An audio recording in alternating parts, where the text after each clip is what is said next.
Salut tout le monde, c'est David. Bienvenue sur la chaîne En route vers l'autonomie, chaîne où on parle et on agit autour du thème de l'autonomie. Aujourd'hui, petite vidéo, réaction suite à une vidéo que vient de publier mon ami Vincent Lapierre, que je salue au passage, et qui j'espère regardera cette vidéo. De toute façon, je vais te l'envoyer, Vincent.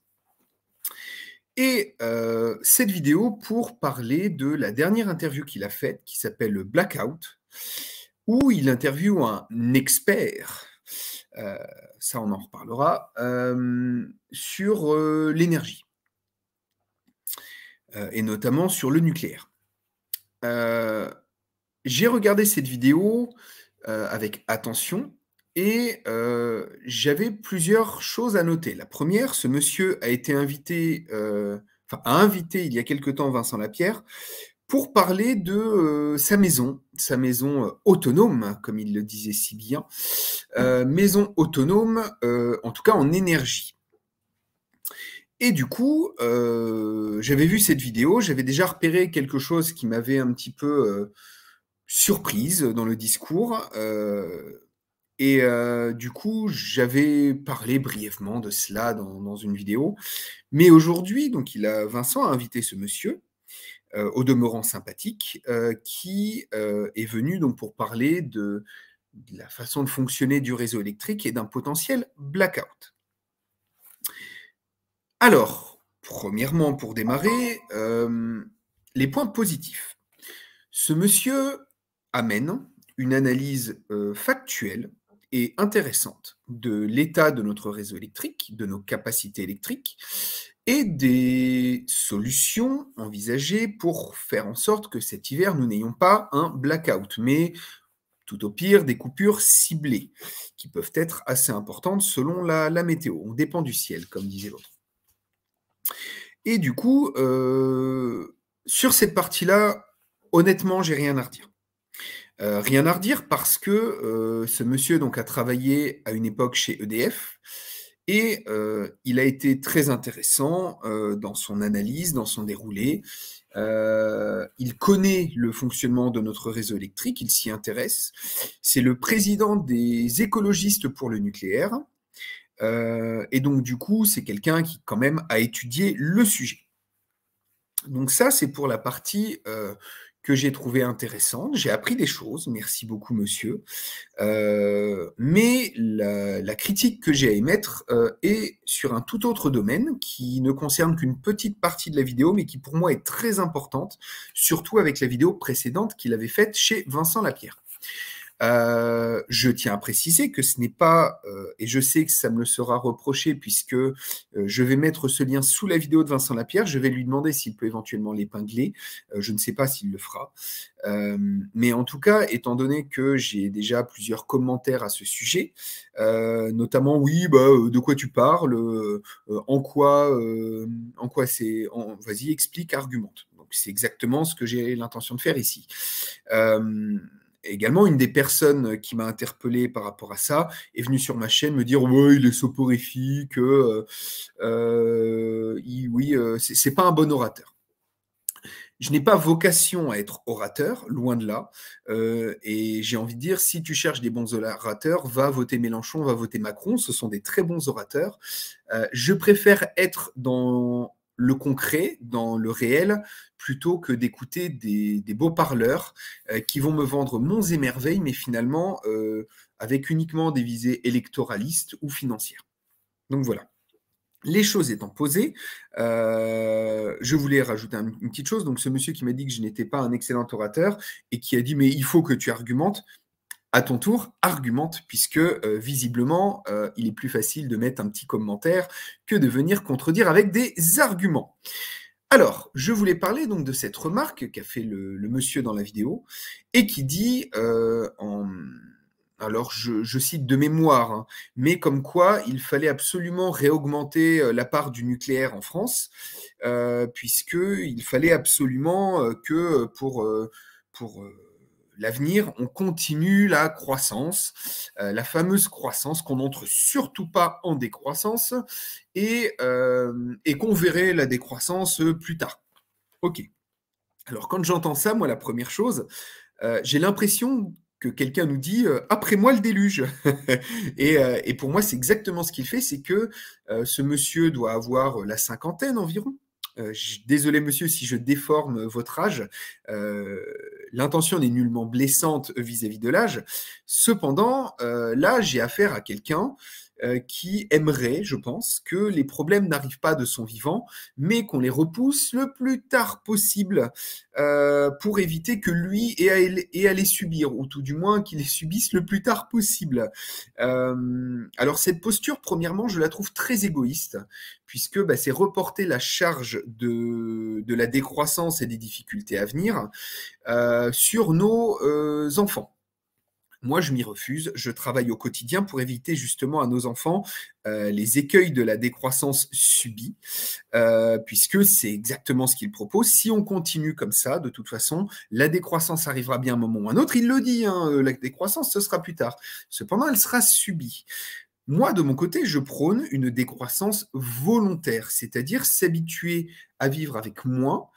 Je vous réfère et vous pourrez voir, le lien à la fin de la vidéo sur, l'autonomie est-elle une clochardisation? Non. Subir soi-même, créer sa propre décroissance n'est pas une clochardisation, c'est anticiper les problèmes à venir. Le problème, c'est que des personnes comme ce monsieur dans la vidéo, n'anticipent pas les problèmes à venir puisque, voilà, comme je disais, après moi le déluge, il les délègue au suivant. Et il nous dit ensuite que, si on le fait maintenant, «Ouais, la chute va être difficile, on va subir». Oui, mais continuer la croissance, c'est monter des marches et donc c'est tomber de plus haut. Et le problème, c'est que plus on attendra pour rentrer dans une décroissance en rentrant, pardon, dans une décroissance volontaire, plus ce sera compliqué pour nos enfants, pour nos petits-enfants, de subir ce choc. À un moment, il faut comprendre que aujourd'hui, la croissance implique des sacrifices écologiques, implique des sacrifices humains parce que, prôner la croissance à tout prix, c'est le faire, vu qu'on a moins de matière, au détriment de ceux qui fabriquent cette croissance. D'accord? Et donc du coup, en plus avec l'augmentation du coût de l'énergie actuelle, la croissance, on va la faire avec quoi? Nos usines partent à l'étranger. Heu, le tertiaire, c'est une c'est un placebo, un placebo, un succès d'année, pardon, de croissance. Ce n'est pas une croissance matérielle, c'est voilà, on crée de l'argent, on crée du PIB avec des services qui n'apportent rien. Une fois que le service est terminé, il est terminé. D'accord? La création de matières utiles, de la nourriture, et voilà, enfin tout ce dont on a besoin au quotidien, le bois et cetera, c'est ça la vraie croissance. Aujourd'hui, on calcule la croissance, on calcule le PIB à partir de l'argent qu'on arrive à créer. Donc, une nounou qui garde un enfant ou une femme qui garde son enfant chez elle, la femme qui garde son enfant chez elle ne crée pas de PIB, la nounou crée du PIB. Pourtant, concrètement, ils font exactement le même travail. Vous tondez votre pelouse, c'est pas du PIB. Par contre, quelqu'un vient tondre votre pelouse. Là, par contre, c'est du PIB. Alors que c'est la même chose. Le problème, c'est que aujourd'hui, on n'a pas inclus Heu, la croissance végétale, la croissance naturelle dans la croissance. On a perdu 70 du vivant en 20 ou 30 ans, quelque chose comme ça. Il y a plus d'insectes ou très peu. Il y a de moins en moins d'oiseaux. On a énormément de problèmes par rapport à ça, mais c'est pas dans la croissance. On peut perdre 70 des espèces, c'est pas dans la croissance. On a perdu en qualité de forêt. Alors oui, il y en a qui argumentent toujours en disant: «Oui, mais regardez, nous avons gagné en quantité de forêt, en surface de forêt». Oui, mais c'est de la forêt de merde, c'est de la forêt replantée. On perd les forêts primaires et ça, ce n'est pas compté dans le PIB, dans la croissance. On a perdu en surface glaciaire, eu égard au réchauffement. On n'avait jamais connu de telles températures sur les pôles. Mais aujourd'hui, on nous dit: «Oui, mais il y a de la croissance». D'accord, mais on a perdu de la banquise. Alors certains arguent, c'est comme pour la forêt, que oui, non, on a gagné en surface. Oui, mais on a perdu en épaisseur, en volume. À un moment, il va falloir que tous ces éléments soit inclus dans la croissance. Et en réalité, aujourd'hui, pour créer un point de croissance, peut-être que si on faisait un calcul différemment, on perd 10 points de croissance autrement, ou 5 points, 2 points, on s'en fout de la quantité. Mais ce qu'on perd aujourd'hui en nature, ce qu'on perd comme valeur pour l'avenir, c'est-à-dire la qualité de notre nourriture, ne compte pas dans le PIB. On compte la quantité, pas la qualité. Et ce qu'on perd en qualité de nourriture aujourd'hui, ce n'est pas compté dans le PIB. Et donc ce monsieur, pour en revenir au sujet, quand il dit qu'il faut continuer la croissance, mais on est déjà en décroissance depuis très longtemps, puisque la nature a cessé de croître. Ce dont on a besoin a cessé de croître. On ne compte pas le fait que les terres arables sont de moins en moins qualitatives. On est obligé de foutre des engrais, des pesticides, etc. Mais on tue les sols. Tous les agriculteurs disent que les cailloux remontent. Non, c'est faux. Les cailloux ne remontent pas. C'est le sol qui descend. On perd en qualité du sol, on perd en quantité de sol exploitable. Et ça, on considère que c'est de la croissance quand même aujourd'hui. Non, on est en train de décroître aussi sur la partie agricole. On décroît surtout. On est obligé, avec du pétrole, enfin du gaz, de créer des engrais, des pesticides qui nous permettent de continuer à exploiter ces sols qui sont en train d'être détruits. Donc, on ne gagne pas en croissance, on perd en croissance. À un moment, il va falloir comprendre que ce qui ne va pas aujourd'hui, c'est qu'on n'a pas intégré toutes ces choses-là dans les règles de croissance. Et donc, du coup, quand ce monsieur nous dit qu'il faut continuer la croissance, moi j'entends il faut accélérer la destruction de notre écosystème. Et en fait, ce qu'il prône, c'est l'inverse de la croissance. Alors que la décroissance, telle qu'on pourrait la recalculer aujourd'hui, en fait, c'est essayer de faire recroître ce qui permet le vivant. Et en réalité, c'est la croissance qu'on est en train de prôner quand on parle de décroissance. Décroissance du système actuel équivaut à croissance de notre écosystème. Donc ce monsieur se trompe fondamentalement dans les arguments qu'il emploie. Vouloir absolument maintenir une abondance énergétique et donc de la croissance, c'est également nier l'interdépendance entre les systèmes. Vouloir absolument augmenter la part d'électricité en nucléaire ne fera pas revenir les sols qui sont en train d'être détruits. Et donc, du coup, ce monsieur, même s'il pourra créer plus d'électricité avec son nucléaire, je ne dis pas que je suis contre le nucléaire, au contraire, je suis pour. Mais le problème, c'est qu'il ne faut pas le voir comme une fin en soi, et c'est l'erreur, je pense, fondamentale que fait ce monsieur. C'est bien si tu as de l'électricité à l'avenir, mais si tu n'as plus de quoi manger, ton électricité, elle va te servir à quoi? Tu pourras te chauffer, mais tu crèveras de faim.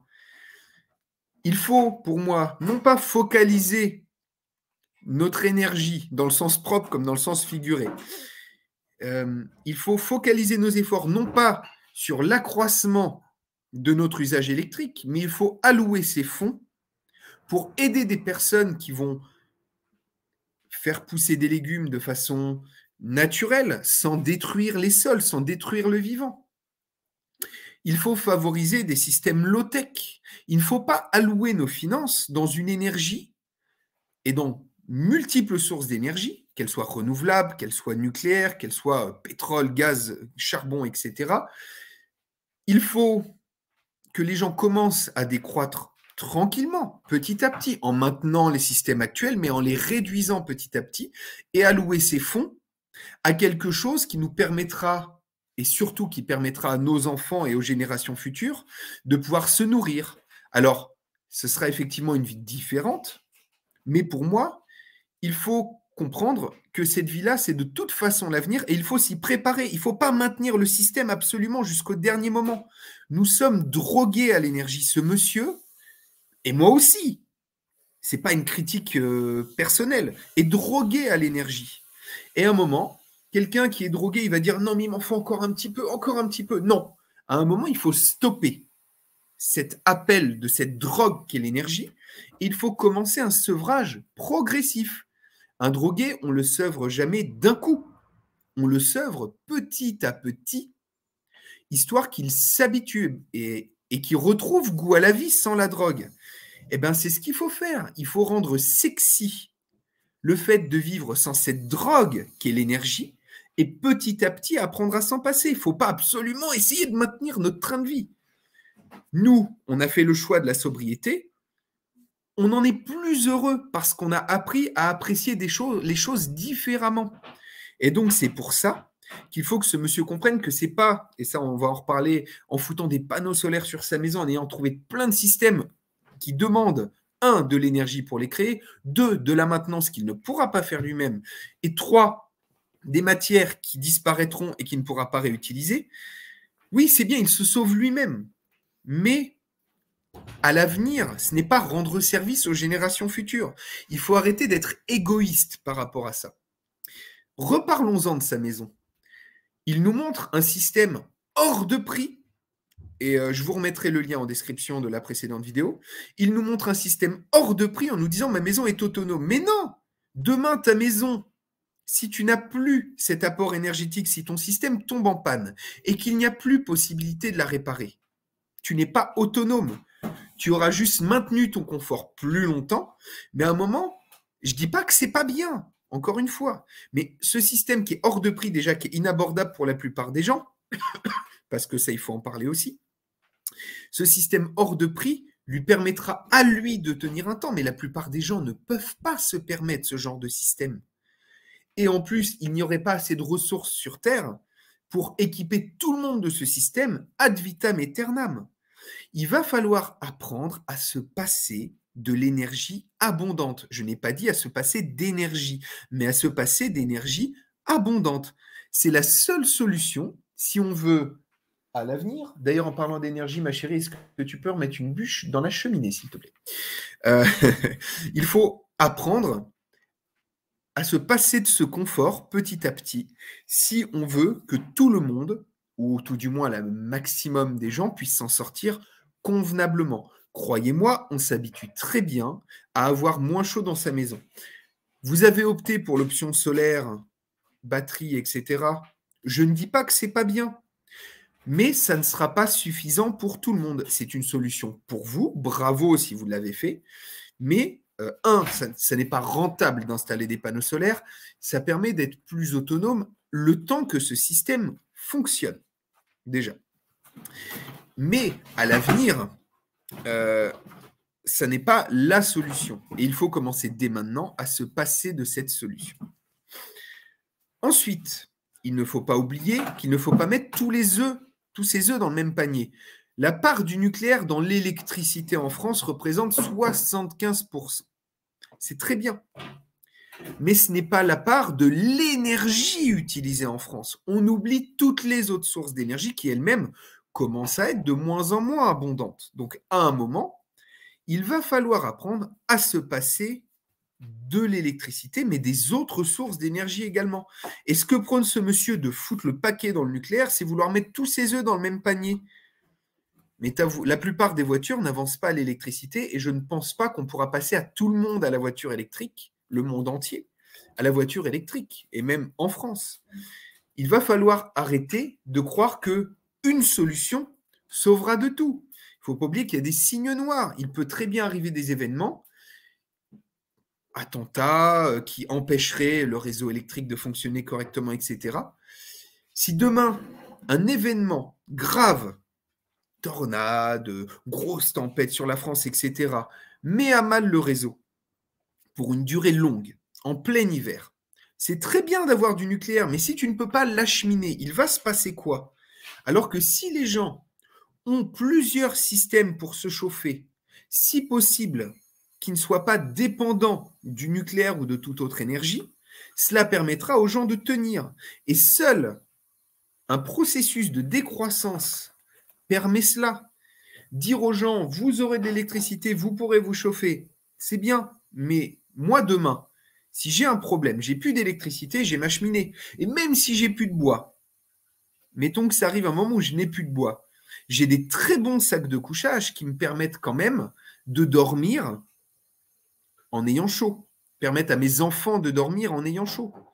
Ces choses-là, certes, ce n'est pas forcément la solution d'avenir, mais c'est multiplier les petits systèmes qui vous permettront de tenir. Et tout miser sur le nucléaire à l'avenir, pour moi, c'est une erreur fondamentale.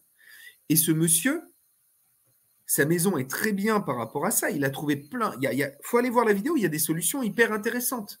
Il n'a pas mis tous ses œufs dans le même panier pour le coup. Il a également fait un puits canadien, etc. Mais si demain il fait très froid, oui, ça permettra de maintenir sa maison à 12 degrés. Mais 12 degrés, c'est frais quand même. Il faut réfléchir à plusieurs systèmes. Alors peut-être qu'il a une cheminée, etc. Mais là, dans son discours, il y a une erreur fondamentale, c'est de prôner que tout le monde peut continuer à consommer comme maintenant, on va s'en sortir avec du nucléaire. C'est absolument faux. Et ce n'est pas également tenir compte du contexte géopolitique, puisqu'il parle régulièrement de l'acheminement de l'énergie par nos voisins. Bon, il les met des doutes dessus, parce que les voisins, s'ils sont dans la merde, bah, c'est un peu le même principe. Et donc, du coup, il ne faut pas tenir compte de cela. Il parle également, et ça c'est très bien, de l'intermittence des énergies renouvelables. Le solaire et l'éolien, c'est très bien. Mais si tu n'as pas de vent et que c'est la nuit, tu n'as pas d'énergie. Donc, lui, la conclusion qu'il en tire, c'est passer au nucléaire au maximum. Recommençons le nucléaire. Je ne dis pas qu'il ne faut pas le faire du tout. Mais pour moi, maintenir le parc actuel en bon état coûtera beaucoup moins cher que de recréer des centrales, et arrêtera de continuer à nous faire aller tout le temps vers l'avant en se disant on peut continuer, il y a un mur là-bas, mais c'est pas grave. Moi, je serai mort avant qu'on ait atteint le mur, donc on va laisser ça aux autres. Non, ça ne marche pas comme ça, et ça ne pourra jamais marcher comme ça. Il faut rentrer en décroissance, même si je considère, et je pense qu'on y est déjà, en partie. C'est juste qu'on essaye de le cacher, qu'on essaie de l'amortir petit à petit. Mais on va rentrer en décroissance. Et ce que prône ce monsieur, pour moi, ouais, ça marcherait peut-être sur 20 ans, mais c'est une vision égoïste des choses. N'oubliez pas le petit pouce en l'air si vous avez aimé ce que j'ai dit. Et même si vous n'avez pas aimé, tout du moins, si vous considérez qu'il y a matière à discussion, n'hésitez pas à mettre un petit like. Commentez si vous avez des choses à rajouter. Je pourrais très bien faire une vidéo pour rajouter après des choses que vous aurez dit. Et même pour me dire si vous avez apprécié, voilà, le petit commentaire, c'est bien. Partagez cette vidéo. Et surtout, pensez à vous abonner à la chaîne. Et si, bien entendu, vous avez les moyens, un tout petit don sur Tipeee, même 2 € par mois, c'est déjà un énorme geste qui nous aide beaucoup, puisque vous voyez, je travaille à mon autonomie, j'ai beaucoup de choses à faire aujourd'hui, mais je prends quand même près d'une demi-heure de mon temps pour pouvoir vous proposer un contenu que j'espère qualitatif. Donc, un tout petit soutien serait vraiment le bienvenu. Portez-vous bien, préparez-vous. À la prochaine. Ciao.